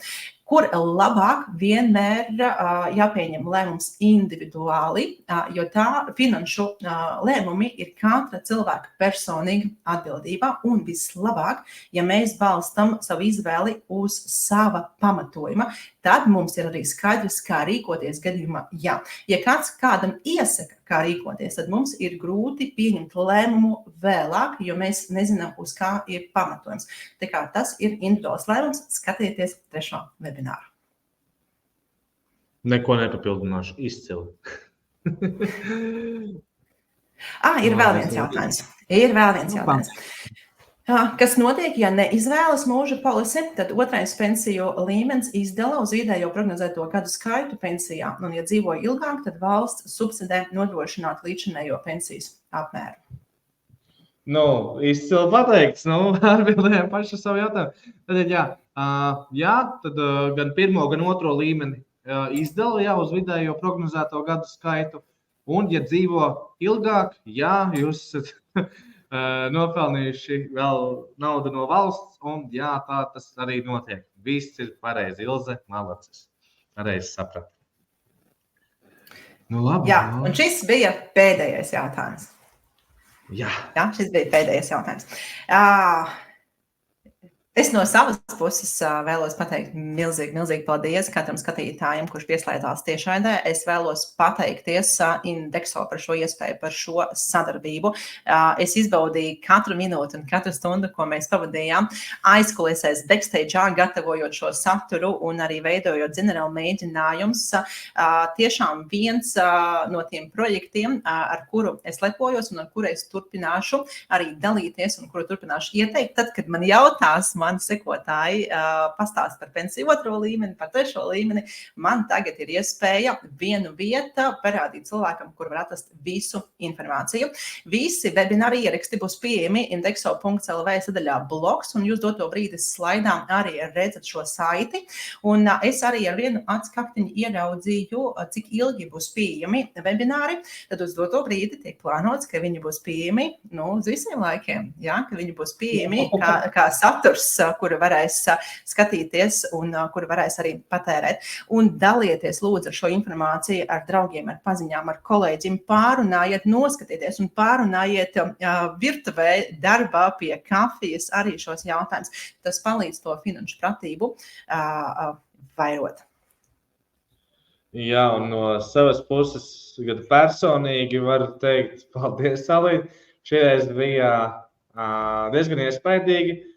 Un, kad man arī tāds, tā komforta zona jau šeit kamerā skatoties, nevis ar reāliem cilvēkiem, tas ir man arī personīgi liels progress un tiešām liels paldies, ka daru šādu darbu, jo mēs, cenšamies individuāli runāt ar katru, bet ja mums ir iespēja runāt ar šādu lielu, jau arī izglītotu sabiedrības daļu, tas ir tiešām bonus un ir labi, ka ir šāds materiāls, sveiciens tiem, kas skatās 2045. gadā,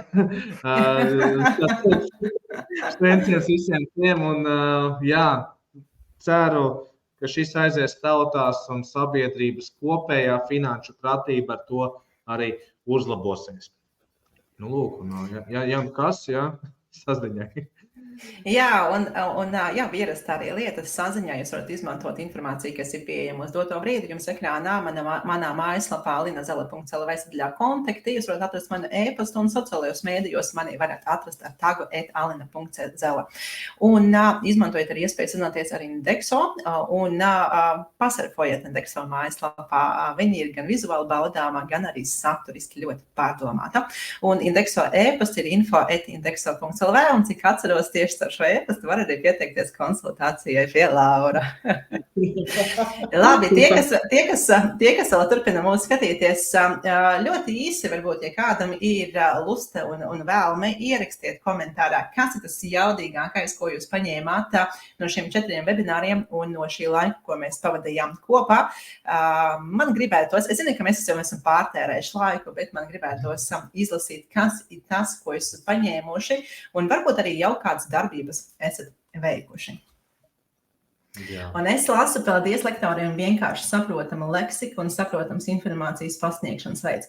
Lūdzu, liels paldies, ļoti vērtīgi, lūdzu. Paldies par fantastisku darbu. Lauri, paldies tev arī par fantastisku darbu. Lūdzu, man ir liels prieks, ka šis projekts ir noderīgs. Aha, un es redzu, ka Rekodācija jau ierakstīja, ka 2. pensija līmeņa izvēle. Jā, lietas ir īstenībā vienkāršas un ir forši, ka soli pa soli mēs arī to parādījām un paskaidrojam, atliek tikai izdarīt. Man būs pensija 3. līmenis.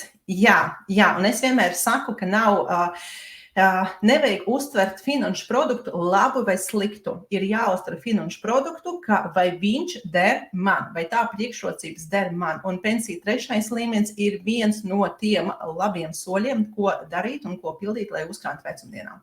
Tā, jāinvestē, jādomā par nākotni, jākoncentrējamies uz personīgām finansēm ilgtermiņā, un mēs paši veidojam savas vecumdienas arī ar mazām naudas summām.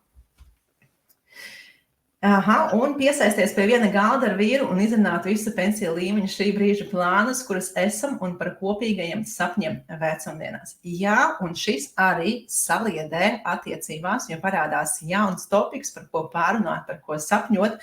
Un Tas arī savā ziņā ir arī tāds hobija moments un savstarpējais azarts, jo tajā brīdī, kad mēs padomājam par savām vecumdienām, tajā brīdī arī mūsu šī brīža lēmumi, rīcības un darbības mainās. Mēs citādāk skatāmies uz mūsu finanšu lēmumiem un mazinās spontāni pirkumi, mazinās impulsīvi, neplānoti, jo mēs zinām, ka katrai tai naudai ir uzdevums un viņi var strādāt mūsu labā.